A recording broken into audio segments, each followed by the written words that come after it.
Diez vai Ventspilsnieki pelnījuši šādi attieksmi, nu, cerams, ka kaut kur tiešām ļoti jāsteidzās.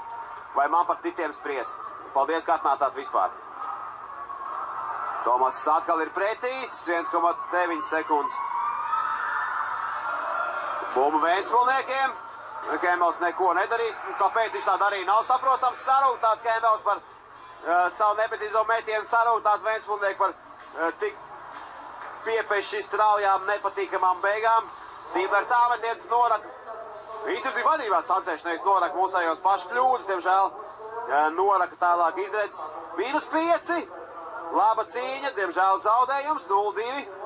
Jāturpina cīnīties, tagad 2 spēles Ventspilī pret Gazmetanu un pret Kataja komandām. Tas jau nākamnedēļ turpināsim.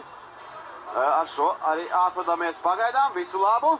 Tiekamies nākamajās reportāžās.